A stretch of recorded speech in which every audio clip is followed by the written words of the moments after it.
Kalau ada yang bilang reforma agraria itu cuman sekedar sertifikasi tanah atau bagi-bagi tanah, itu kayaknya salah deh. Padahal reforma agraria itu tuh salah satu program yang cukup luas cakupannya dan juga melibatkan banyak elemen dari masyarakat gitu. Halo Sobat ATR BPN, ketemu lagi bersama saya Nanda Ifah Khairunisa dalam podcast Kementerian ATR BPN. Nah, di podcast kita kali ini, kita akan ngebahas salah satu isu yang sangat penting dan menjadi perhatian banyak orang masyarakat Indonesia maupun pemerintah kita, yaitu isu tentang reforma agraria. Isu ini kita nggak akan bahas sendiri, aku nggak bakal di sini sendiri, tapi akan ditemani oleh Ibu Mindasari. Halo Sobat. Halo Sobat ATR BPN. Ibu Mindasari ini adalah Kasubdit Penetapan Potensi Redistribusi Tanah ya Bu. Ya. Nah, dan juga Mas Windra. Halo, Sobat ATR BPN. Ya. Mas Windra ini adalah Kasubdit Pengembangan dan Diseminasi Model Akses Reforma Agraria.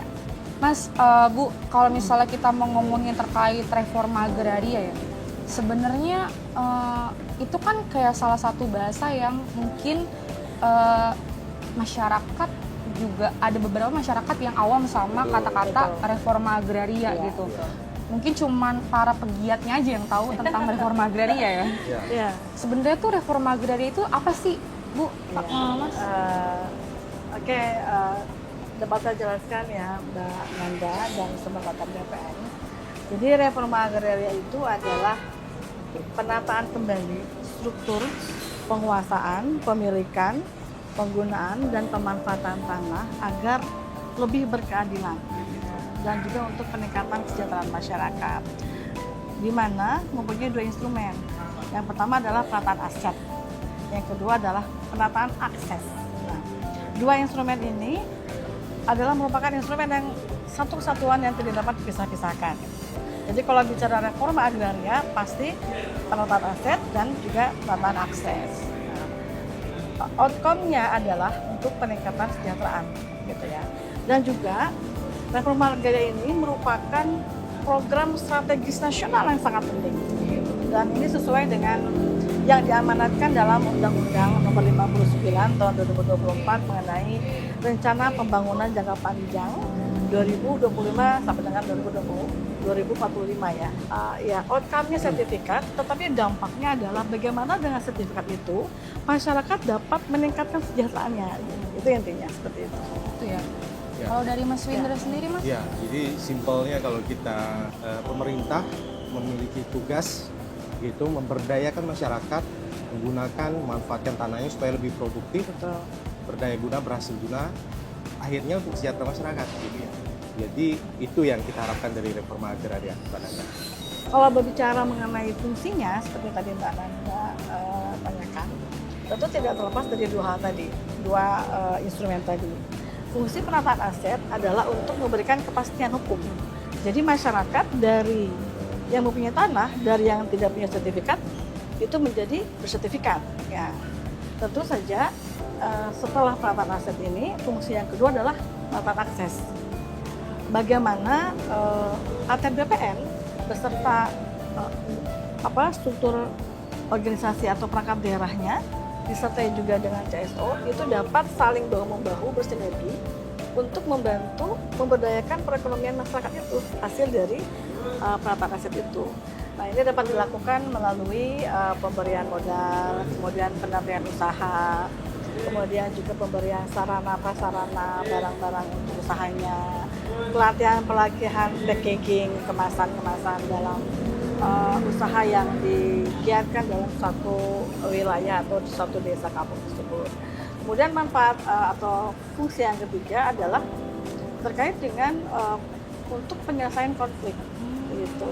Konflik-konflik ini kita mengenal adanya LPRA atau lokasi prioritas reforma agraria. Nah, LPRA ini menyangkut dengan beberapa tipologi kewenangan dari beberapa instansi. Jadi kalau konflik dengan masyarakatnya itu di tanah masyarakat, di tanah transmigrasi, berarti itu adalah kewenangan Kementerian Transmigrasi. Itulah fungsi reforma agraria dalam penataan aset untuk kepastian hukum kepada masyarakat, memberikan sertifikat, kemudian kepastian pemerataan ekonomi yang lebih berkeadilan dalam penerapan akses dan penyelesaian konflik dan keadilan. Sulit. Ya. Jadi memang adanya CSO, nah mereka ini sebagai pengusung gitu, yang sekarang Betul. mereka itu jadi mitra strategis kita dalam menyelesaikan agenda reforma agraria seperti itu. Ya. Nah harapannya ke depan cerita-cerita positif yang sudah banyak sekali kita kerjakan ini juga dapat disampaikan oleh mitra strategis kita Betul. seperti itu terkait dengan agenda reforma agraria harapannya. Gitu. Jadi kalau ada yang bilang reforma agraria ini adalah program kerja strategisnya Kementerian BPN, itu betul. Betul. Itu sangat amat betul. Ya, betul. Tapi dalam pelaksanaannya kita nggak sendiri ya, Iya. ternyata ya Bu, Mas. Tadi sih kalau didengar dari penjelasannya Ibu sama Mas tuh lebih ke banyak banget ya Banyak peran banget, dari ya. macam-macam. Betul, termasuk pemerintah Iya. daerah begitu Iya. ya, keterlibatan mereka bagaimana di dalam gugus tugas reforma agraria. Ya, Iya. itu yang perlu kita memberikan pemahaman karena kita juga sangat-sangat bergantung kepada pemerintahan daerah dalam kaitan gugus tugas reforma agraria ini. Jadi kalau CSO datang ke kami atau BPN, jadi di Direktorat Penataan Agraria itu, khususnya di Direktorat Bapom, kami sangat membuka akses, ya, Pak Wito, Betul. membuka akses bagi masyarakat untuk menyampaikan pendapatnya, gitu, menyampaikan unek-uneknya, gitu ya. Kami membuka audiensi dengan CSO, di mana CSO ini membawa masyarakat, gitu. Seberapa penting sih gitu harus ada reforma agraria di Indonesia gitu? Kenapa program ini harus dijalankan dan juga kenapa reforma agraria ini tuh selalu jadi mention era presiden manapun gitu? Mungkin kalau Sobat ATR BPN pahami kalau tidak ada agenda reforma agraria begitu, jadi Mbak Nana struktur penguasaan pemilikan ini akan dikuasai oleh satu pihak gitu ya, menguasai dengan lahan yang luas gitu. Kalau kita tidak atur struktur penguasaannya, makanya kita kenal adanya indeks Gini dan ketimpangan seperti itu. Nah, makanya agenda reforma agraria ini sangat penting. Jadi masyarakat yang penguasaan pemilikannya ini masih memang belum ada begitu atau kecil, nah itu yang kita berikan terkait dengan penguasaan pemilikannya. Itulah agenda reforma agraria ini. Ternyata tuh reforma agraria itu hadir untuk memberikan keadilan ke penguasaan tanah ya. Iya. Jadi penguasaan tanah di Indonesia tuh nggak cuman bertumpu di satu orang dengan Betul. kepemilikan luasan tanah tuh yang besar gitu. Tentunya tidak hanya penguasaan Mbak Nanda, Iya. kan penguasaan kita hanya menguasai Menguasai orang, aja, tapi ha. bagaimana memberikan kepastian kepemilikan kepada masyarakat gitu ya. Tentunya di sini bagian dari Sobat ATR BPN yang menonton pasti menjadi subjek ataupun orang yang mendapatkan program reforma agraria. Saya kira Sobat ATR mungkin tidak menyadari begitu ya. Sebenarnya mereka itu mungkin gitu ya mendapatkan program reforma agraria ini, cuma mereka nggak tahu Nah, kalau iya. ini merupakan program reforma agraria. Itu sebenarnya. Terus kalau misalnya masyarakat tuh biar tahu kalau ternyata lokasi tempat yang dia tinggali selama ini termasuk dari program RA tuh gimana tuh? Nah, tentunya kita Kementerian ATR itu kan punya perwakilan di masing-masing kabupaten kota. Nah, inilah kepanjangan tangan kita karena kita vertikal dari kantor pertanahan biasanya akan mensosialisasikan program-program reforma agraria itu, misalnya kegiatan PTSL, redistribusi tanah, itu di mana titik-titik lokasinya dari Instagram kita, sosial media kita. Nah, ini fungsinya Sobat ATR BPN harus aware juga dengan sekeliling gitu ya, berita-berita, memantau IG-IG kementerian atau lembaga atau dinas yang memang sangat penting keberadaannya untuk Sobat ATR BPN juga seperti itu. Kalau secara teknis nih, kalau misalnya kita pengen tahu nih, gimana sih BPN tuh menetapkan satu wilayah tuh menjadi lokasi pelaksanaan dari RA? Oke. Ada yang namanya TORA, Tanah Objek Reforma Agraria. Nah, TORA ini asalnya itu berasal dari 3 hal. Berasal dari kawasan hutan, kemudian juga non kawasan hutan, dan dari tanah-tanah hasil penyelesaian konflik agraria. Kategori yang bisa masuk terkait dengan sumber tora dari non kawasan hutan, atau kita bisa sebut non KH gitu ya, tanah-tanah ex hak guna bangunan, ex hak guna usaha, tanah-tanah telantar, tanah bekas tambang, kemudian 30% dari yang dikuasai bank tanah. Nah, kemudian tanah-tanah hasil dari penyelesaian konflik-konflik agraria yang tadi saya sebutkan Mbak Nanda, yang dari tanahnya itu ada di atas tanah transmigrasi dan seterusnya. Nah, kemudian tahapannya itu adalah pertama usulan data tora. Jadi diusulkan dulu nih. Nah, yang mengusulkan data tora ini ada bisa dari masyarakat, kemudian dari CSO, juga dari pemerintah setempat. Setelah diusulkan, kemudian direkomendasikan data tora ini. Siapa yang merekomendasikannya? Yaitu dalam gugus tugas reforma agraria. Gugus tugas reforma agraria ini, kemudian selanjutnya setelah direkomendasikan dilakukan telahan. Jadi tidak serta-merta menunjuk begitu saja. Nah, dilakukan telahan data tora. Setelah dilakukan telahan, kemudian dilakukan telahan analisis yuridis dan fisiknya, gitu ya. Baru kemudian dilakukan penetapan tanah objek reforma agraria, tentu saja disertai dengan parsialnya berupa peta keliling. Nah, jadi proses bisnis dari awal sampai akhirnya seperti itu. Nah, kalau sudah ditetapkan, berarti itulah yang akan di-SK-kan dalam SK objek tora, gitu ya, dan subjeknya, untuk dilakukan persertifikatan melalui redistribusi tanah. Kalau Ya. itu kan tadi kayaknya dari segi yang sangat amat teknis ya. Betul. Prosedur yang emang harus dilalui ketika pengajuan atau Tanah objek penetapan reforma menjadi agraria. tora itu. Iya. Cuman tuh kalau misalnya dari perspektif masyarakat mungkin akan menanyakan gini, ketika dia tinggal di satu kawasan hutan, dia akan merasa kayak, oh ini saya tuh berhak nggak sih atas tanah ini gitu, yang saya tinggali gitu. Ya. Jadi seperti itu tadi, usulan data calon tora itu dapat dilakukan oleh masyarakat. Jadi misalnya masyarakat, sekelompok masyarakat gitu ya, itu dapat mengusulkan kepada gugus tugas reforma agraria. Jadi seperti tadi yang dijelaskan oleh Pak Windra, kepanjangan tangan kita di pusat itu ada kantor pertanahan, ya. Kalau tidak salah 486 ya kantor Iya, pertanahan, ada banyak. ya. Seluruh Indonesia, dan juga kantor wilayah. Masyarakat dapat datang langsung ke kantor pertanahan, kemudian memberikan keterangan selengkap mungkin, gitu ya. Kalau perlu bawalah apa yang ada di rumah mereka, misalnya surat garapan atau apa itu ya, apapun itu, kemudian nanti oleh kantor pertanahan akan diusulkan kepada gugus tugas reforma agraria. Jadi intinya simpelnya gini Mbak Nana, kalau masyarakat itu yang berada di dalam kawasan hutan ini kan banyak ya di Indonesia ya. Itu kan ada dua kewenangan kementerian, itu Kementerian Kehutanan begitu.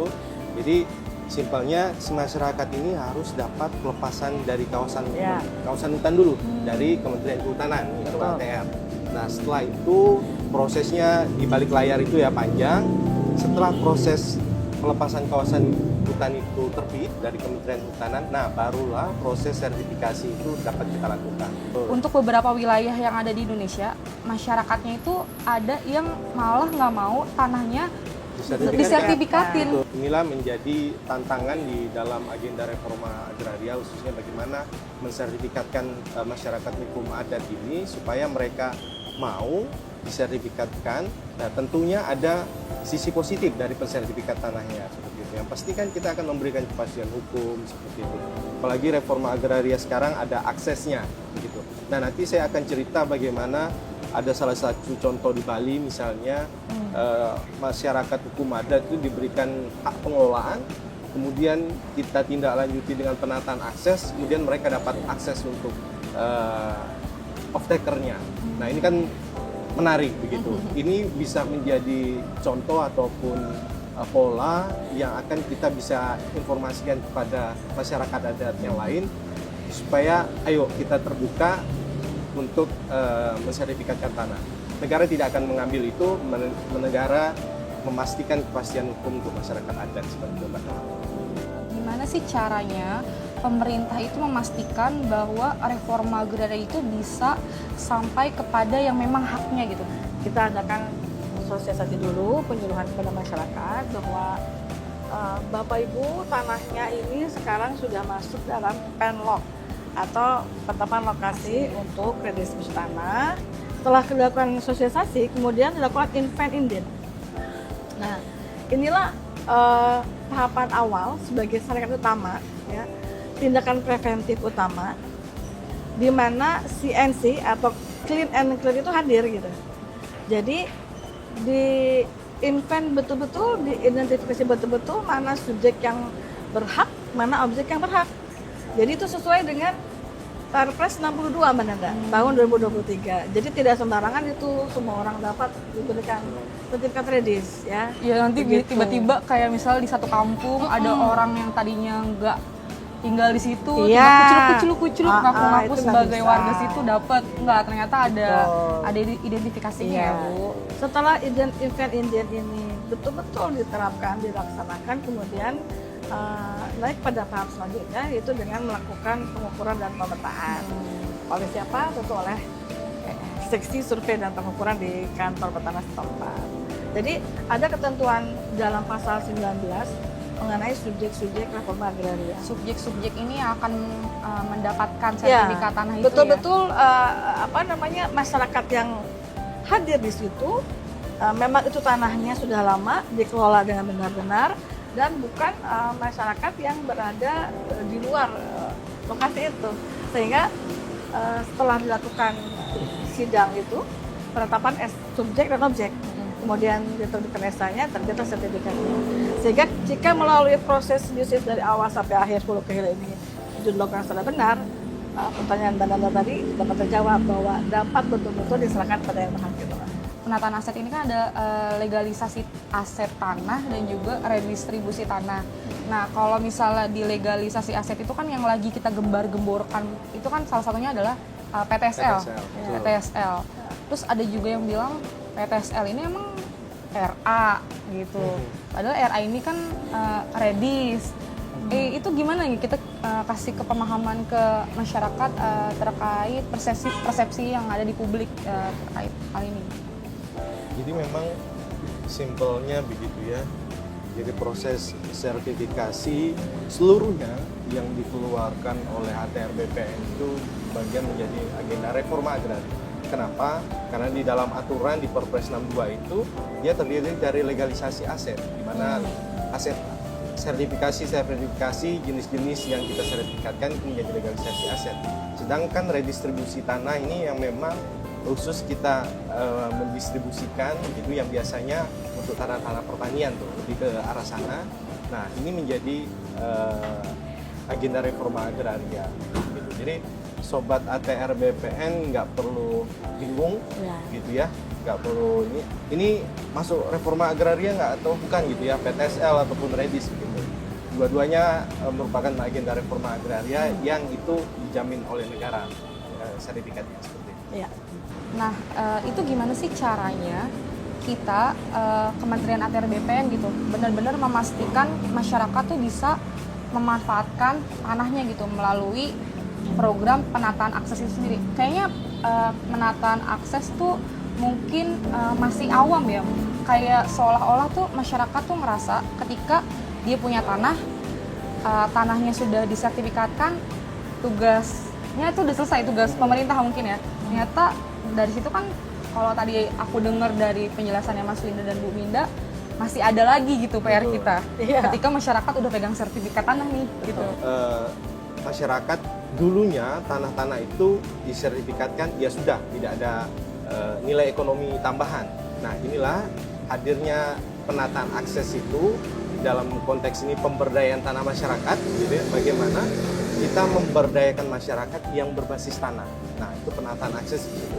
Bagaimana kita mendampingi masyarakat sehingga mereka memiliki nilai ekonomi, nilai tambah dari tanah yang mereka miliki. Itu seperti itu mudahnya.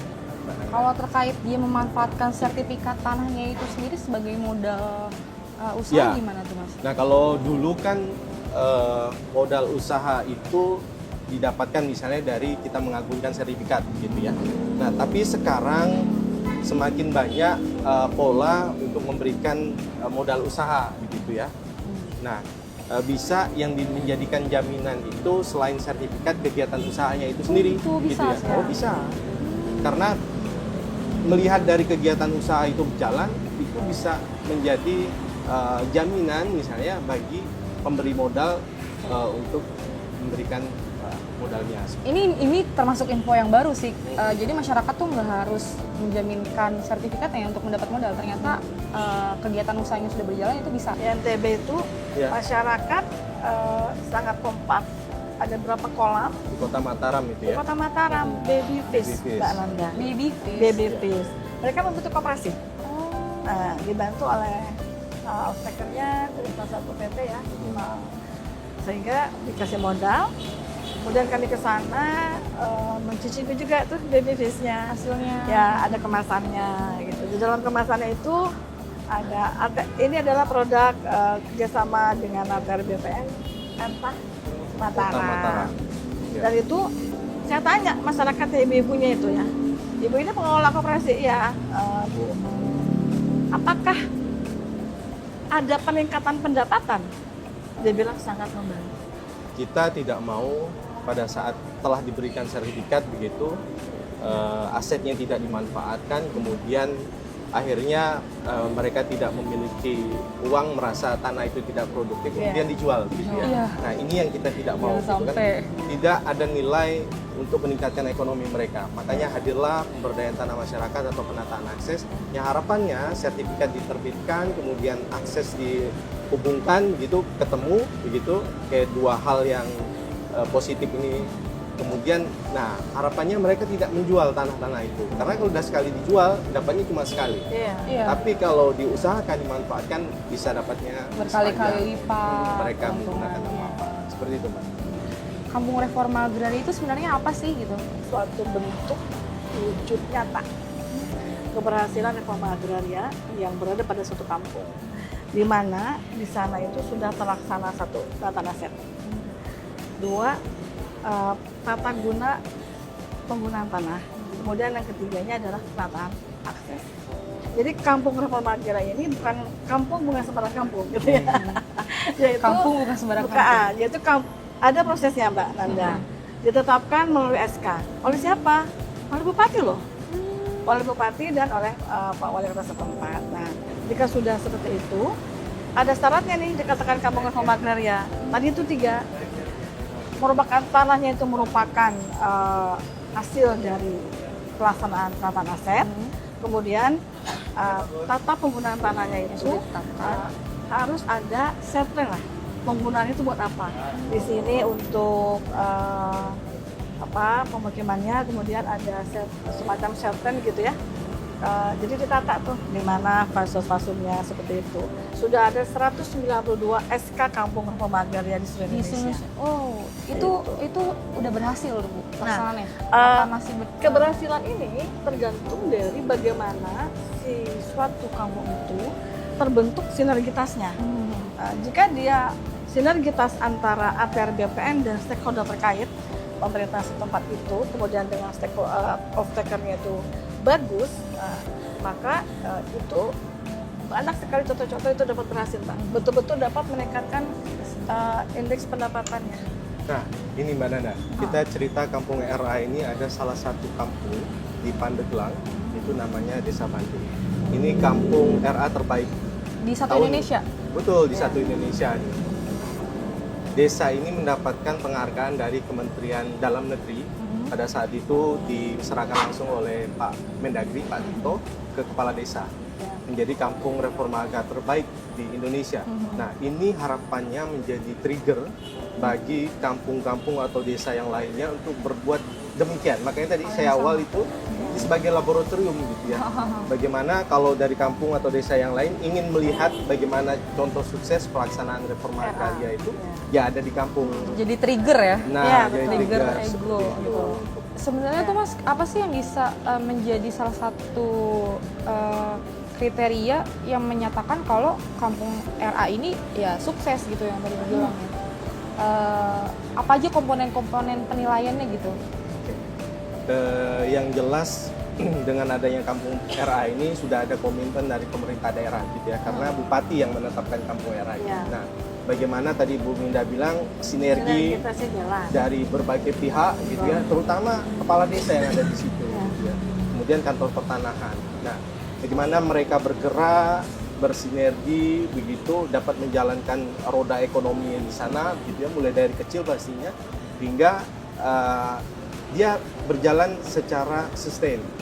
Jadi itu kalau misalnya kita mau mensukseskan kampung reforma agraria ini untuk beberapa masyarakat mungkin ya di seluruh Indonesia, itu tuh dari kitanya sebagai masyarakat emang harus aware dulu ya. Betul. Untuk mau gitu, mau membangun rumah kita Betul, lah betul. ibaratnya yang menjadi tempat kita tinggal. Terus gimana kita juga membangun sinergi ke pemerintah Betul. daerahnya.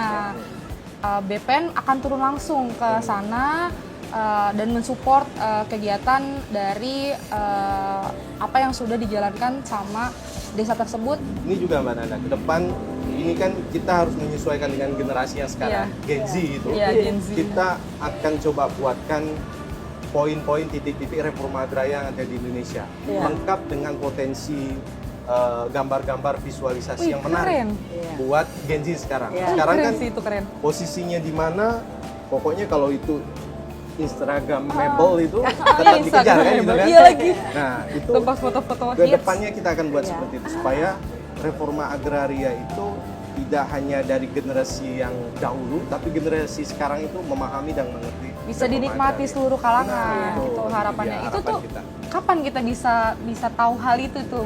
Kita Mas sudah Bu? memulai dengan mengidentifikasi 192 92. reforma agraria di Indonesia. Nah, Sebenarnya ada nggak sih reforma agraria di perkotaan gitu? kemarin saya baru dari Kabupaten Tangerang. Ini bisa kita sebut Jabodetabek ya. Ya, Nah, Jabodetabek Iya. Kabupaten Tangerang itu dia ada lokasi penataan akses yang meraih penghargaan 30 besar ya. oh, terus apa Nah, tuh Mas? Itu dia desa eduwisata. Jadi desa yang menggambarkan miniatur Indonesia. Jadi menarik. Menarik. Jadi saya ke sana itu dia ada pura, ada vihara, ada masjid, ada gereja. Ih, keren banget. Keren kan? Oh, keren. Jadi puranya itu udah kayak di Bali. Oh gitu. Heeh. Nggak usah jauh-jauh ke Bali Nah, guys. desa ini Desa Sodong namanya, dia juara tingkat nasional menjadi desa terbaik di tingkat kabupaten, provinsi, sekarang berusaha di tingkat nasional.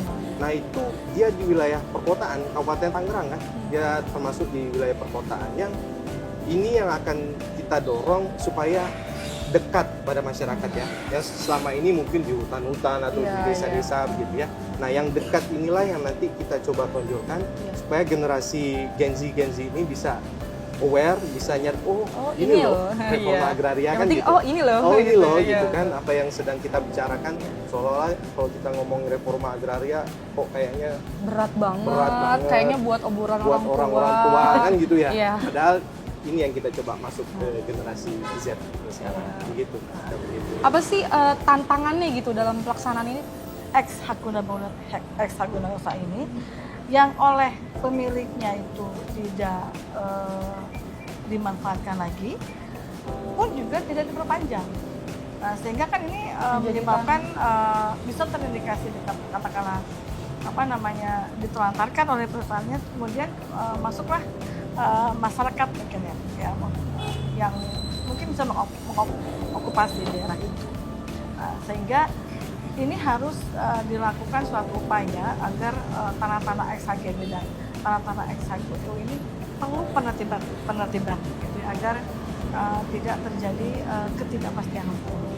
Itu dari segi hukumnya. Nah, kalau dari segi yang lainnya, misalnya dari segi tata kelembagaan, bahwa koordinasi dan kolaborasi itu juga masih dipandang perlu effort untuk melaksanakannya gitu loh. Kami ini sebagai pelaksana di lapangan, kami mengimbau kepada sobat ATR ya.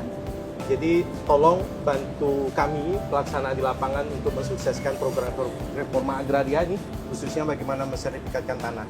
Simpel aja sobat ATR. tolong pada saat petugas akan melakukan pengukuran seperti itu ya, ini tolong dipastikan bahwa tanah-tanahnya itu letak-letak batasnya itu sudah ada. Jelas. Jangan lupa pasang patok ya. Iya, pasang patok patok. seperti itu. Apalagi kalau daerahnya itu di hutan begitu ya, yang jauh, yang kita harus ke sana itu jauh sekali. Yang masih berhutan dan tidak kita bisa masukkan. Ini menjadi tantangan berat teman-teman daerah.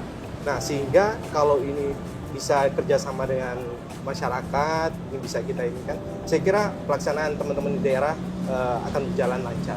Jangan sampai teman-teman ini dulu pernah ada plesetan ke TSL, papa tidak sayang lagi, kan jangan sampai seperti itu gitu ya. Papa nggak pulang-pulang. Karena ya itu Mbak Nana tadi saya bilang, teman-teman sampai nggak pulang, tidur di kantor, besok paginya harus berangkat kerja lagi. Nah, karena ya seperti itu kondisi, kita sama-sama saling membantu. Kalau di Pulau Jawa mungkin itu ya, nggak pulang-pulang. Tapi kalau pengalaman saya 3,5 tahun di Kalimantan Tengah, Mbak Nana. Jadi ketika ke lapangan itu saya bingung. Dari sini ke sana, itu sungai. Ada buayanya. Nah, terus teman-teman tuh melakukan pendataan tora itu, kepalanya doang yang kelihatan. Itu pokoknya saya bilang teman-teman jangan lupa ya, dokumentasikan. Bukannya kita lebay ya, tetapi itu Perlu. bahwa ternyata seperti itu loh perjuangan Itu kita teman-teman di kerja daerah. gitu benar-benar hadir Iya, loh masyarakat. Di balik cerita manis di akhir itu Iya, ada usaha yang luar biasa. Iya, saya juga pernah naik perahu, kalau goyang dikit ke kanan, ke kiri.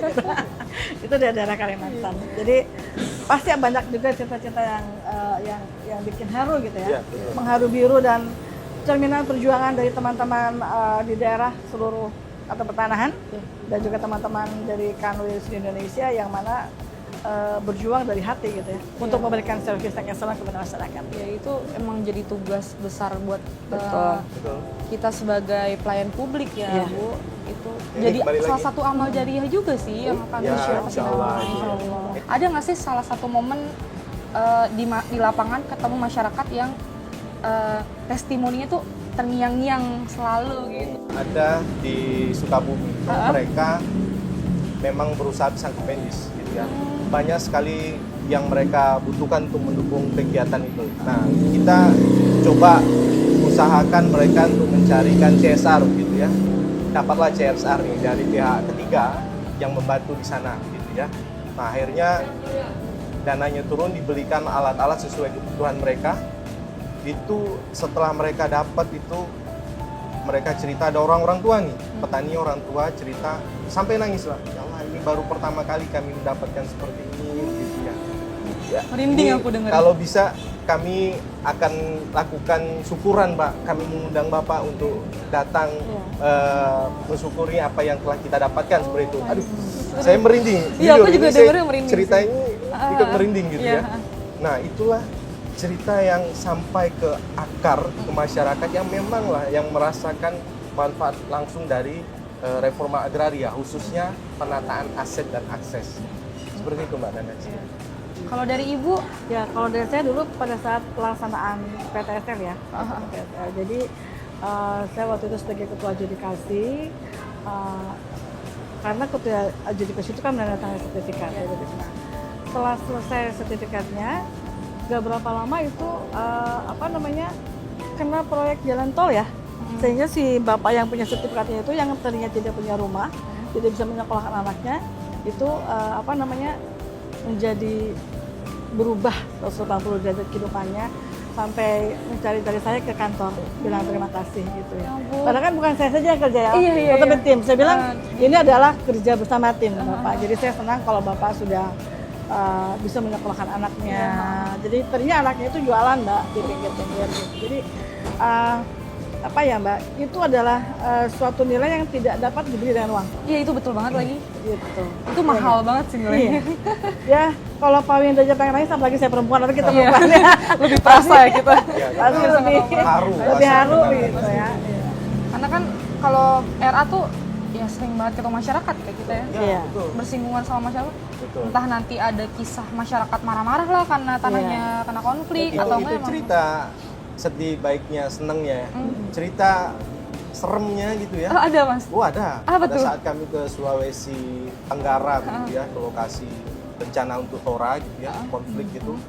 Kami pada saat ke lokasi itu mau ke lokasi itu wah udah masyarakat udah bawa Iya. alat-alat senjata Betul. itu kan. Serius? Ya, iya, kami cuma berapa Senjata orang. tajam gitu? Iya. Oh, model. Mereka berkonflik kan antara dua pihak yang menguasai sama yang memiliki surat Iya, gitu iya, ya. ha. Nah, itu sampai dikepung kita. Oh. Kondisinya udah dikepung sama masyarakat di sana. Oh. Ya, kita Iya. menyampaikan apa adanya, niat baik kita. Iya. Gitu kan kita nggak ada niat jahat Iya, itu betul. niat baik bagaimana menyelesaikan gitu. Ah. Nah, ini salah satu yang kami rasakan, yang saya rasakan. Tapi tentunya teman-teman di seluruh Indonesia itu pasti mengalami hal yang seperti itu. Itulah cerita di balik reforma agraria itu. Jadi kan ada beberapa tanah yang emang dia tidak dimanfaatkan. Jatuhnya tadi ex KDU ya, Iya. dan berpotensi menjadi tanah terlantar. Akhirnya kayaknya itu Tertibkan. dikembalikan ke negara. Tapi narasi yang berkembang di masyarakat adalah negara seolah-olah menguasai tanah gitu. Mhm. Semua kepemilikan tanah tuh semuanya negara yang emang menguasai gitu. Apakah benar negara itu emang pengen menguasai dan mengambil tanah masyarakat? Itulah kenapa reforma agraria itu hadir gitu. Bagaimana kita mengatur hubungan hukum antara orang gitu ya, yang badan hukum, supaya kembali lagi struktur penguasaan itu. Kita ini ATR hanya mengatur terkait dengan kepastian hukumnya saja, hubungan hukumnya saja, begitu ya, supaya tidak dianggap negara tidak hadir atau memberikan kepastian hukum hanya untuk segelintir perusahaan saja, begitu ya. Padahal tidak, kita tidak mengambil, kita tidak menguasai, tapi bagaimana kita mendistribusikan, memberikan kepastian terkait dengan struktur penguasaan hukum dan penggunaan, gitu. Jadi intinya udah dijelaskan ya sama Mas Windra, enggak, negara tuh sama sekali nggak menguasai tanah, sekali. tapi kita justru membantu tanah itu sebenar-benarnya adil gitu untuk Betul. masyarakat secara kepemilikan melalui reforma dari ini ya Bu. Oke, nah seperti di awal tadi saya sampaikan Mbak Nanda terkait dengan masyarakat hukum adat, ini ada cerita yang menginspirasi gitu ya, bagaimana masyarakat hukum adat di Bali, di desa adat Asaduren itu yang telah disertifikatkan hak pengelolaan oleh kita gitu untuk memberikan kepastian masyarakat hukum adat di sana. Kemudian mereka pada saat itu kepala desa nelpon saya nih, Pak, mau dong saya difasilitasi untuk bisa usaha kegiatan pisang kapedi seperti ada yang di desa sebelah gitu ya, ada perusahaan kapedi seperti itu. Mereka memohon untuk bisa difasilitasi begitu. Nah, akhirnya kami coba menghubungkan dengan off-taker begitu. Nah, ini pentingnya penataan akses gitu ya, off-taker, sehingga mereka mau bekerja sama dan penandatangan itu juga TKS gitu ya. Nah, sehingga mereka mendapatkan bantuan bibit, pisang kapendis, bantuan alat pertanian, sampai terjadilah penanaman perdana pada saat bulan Februari di puasa pertama tuh, sebelum puasa pertama. Nah, alhamdulillah itu mereka mendapatkan penataan aset dan akses dari lokasi HPL masyarakat hukum adat pertama di Indonesia. Nah terakhir apa yang ingin Bu Minda sama Mas Windra sampaikan nggak cuma ke masyarakat, tapi ke seluruh pihak yang terlibat dalam pelaksanaan reforma agraria ini untuk bisa berperan aktif gitu. Karena kan sebenarnya reforma agraria ini bukan cuma tugasnya BPN gitu, pelimpahannya, tapi semua termasuk masyarakat, kita itu berkewajiban untuk mensukseskan program ini. Kalau kita melihat dari Perpres 62 bahwa keterlibatan pemerintah daerah, kementerian, lembaga, badan usaha ini sangat penting dalam menyukseskan reforma agraria, agenda reforma agraria. Karena memang kuncinya sinergi dan kolaborasi. Ini yang sangat penting. Itu nggak hanya cuma kata-kata ya Mas, Nah, sinergi itu dan dia. kolaborasi itu bukan cuma kata-kata. Bukan hanya sekedar kata-kata Bukan kok, dan sebenarnya. tidak hanya diucapkan, tapi bagaimana diimplementasikan dari tataran pusat sampai ke daerah, sampai kita nih gen-gen ya, mulai dari gen terdahulu sampai gen sekarang gitu ya, gen Z. Dan nah, ini bagaimana bisa terlibat mensukseskan agenda reforma agraria gitu ya.